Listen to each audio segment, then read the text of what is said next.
It's a really nice looking bong, dude. Thanks. Yeah. Este es poder las lenguas.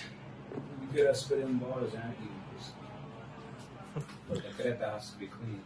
La creta has to be clean, bro. Girls got vinegar pussy too. Pussy vinegar too. It's not just guys that got dick vinegar. Y'all got pussy vinegar. Y'all gotta clean this shit. Yeah, man. I guess on that note, why don't you just introduce yourself a little bit?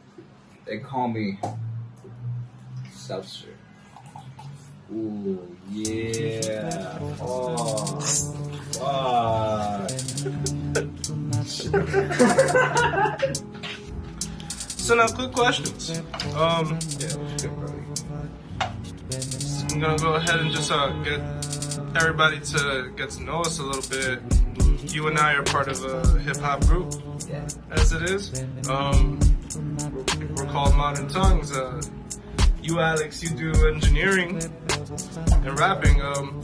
In your words, how can you describe audio engineering? Somebody who doesn't know what an engineer does. They might know what a producer does. All right, the producer makes music. What does the engineer do? I feel like everyone's got the direction in that. Everyone I've met now thinks a little differently. For me, it's like sound has been something that's been like pleasing to me since I was little. Like, I remember playing Gran Turismo or Ridge Racer. I was on 4 and I would be like going to church with my parents afterward, and my cousins were still on the bench. I would just be like, and like the fucking people, the people at the church would just like try to shut me up, and I would just keep doing it. And then later on, like I would notice that I would just like space off into music and like to the really like ethereal parts of tracks. Not necessarily the beat, but like melodic sounds, like interesting sounds. Spiral the Dragon, they would have like all these like synthesizers, and the composer for that whole soundtrack of the first 3 games was Snoop Copeland, and he's from the police from the 80s. So it was really interesting stuff that just kind of got my mind lofty growing up. And so now as an engineer, I gotta admit sometimes that takes forever because I get lost as I'm doing things. I'm really enjoying like what I'm doing with the plugins, like kind of like if someone were just kind of like practicing on a skateboard or something, like okay, I'm just stick at it. This is like my limits. So like I'll just be like playing around, and then I just like to get things sounding glued and nice, like a picture, you know, because sometimes you're just working with what you're working with, and people think that just because you have like the best sounding like studio, like you're gonna sound amazing. It's like your voice could be like popped out too much. The song itself could be like lacking in like the way it's encapsulating you. Like I feel like I could listen to a lo-fi track on repeat. It's just good. It doesn't matter, man. It doesn't matter to me that it's like, okay, it's 2020. Like this shit is fitting my momentum in the song. So I feel like my music is kind of the same. Like it glues. Like it's like a canvas. It might be like a fabric canvas. It might be something interesting. Like maybe this was a canvas. So what do we do? You know. But like as long as you get that picture glued right and sounding right, I feel like you did a good job. Granted, so you'd say the engineer is like glued to the project? It's glued to the project.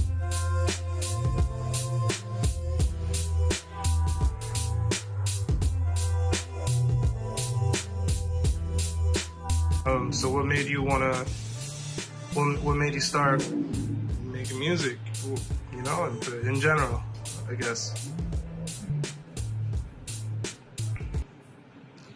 I like the tunes, bro. It had to be video games, man. Ridge Racer, Gran Turismo. You gotta go listen to the music of that. Like, even if you don't play the game, like, just go listen to it. It had real artists, like, real sound teams. Gran Turismo was, like, their soundtracks were composed of, like, Stone Temple Pilots, Garbage. The engineer was, like, then the guy from that band is called Butch Vig. And he was the engineer for Nirvana's Nevermind album, which has Smells Like Teen Spirit. Right. So I didn't even know it. I came to like these bands later on in my life, but I didn't even know it. I was already listening to them when I was a fucking kid. These video games. And again, Spyro the Dragon, Crash Bandicoot, like Final Fantasy series, like, oh my god, their composer makes beautiful music. They make a band, or made a band. Fuck, what's his name? Too, I forgot. Nobuo Uematsu. Yo, that's so crazy. I had that in my head, but you completed the name so well. Like, you really still remember. Do you believe anyone's capable of being a hit musician or artist? I think the future is going to be very different for musicians. In the sense that it's going to work more like a YouTube channel. People have like their own channel and they have like subscribers and stuff. And we're going to be competing for a bigger chunk of like the pie. Because of technology, the way it's going to work. Like I just mentioned with the engineering, Neutron, Ozone, Ableton, that's it. I'm not saying like you don't have to, you still gotta get your skills up, but it just cuts so much of the time that you really are gonna need to produce like a song a day. The hard part that I feel takes on too is the marketing. Going out there, only been a few pools and I'm grabbing on that ass. He didn't seem to mind, so I tell you across the street, it's a cozy little crib, we could get behind the sheets. You could let me feel on you and then right now we're like, we're at that like very turning point. I even borrowed 50 from the boy, we call it bed. Technology, right? And even then, it's gonna be booming even after we die. So like, I'm kind of mad that we're gonna miss out on that shit. On the contrary, we missed out on everything but what we needed to be present for. We're exactly where we need to be in. Right.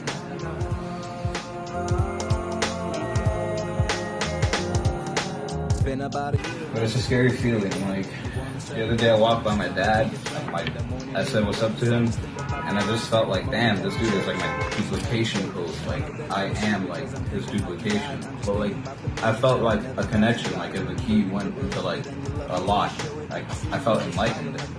And like I came to the kitchen here, and I just kind of just sat there for like a minute. Like I had to like literally stop and breathe. Like that shit felt like the juices went in my soul.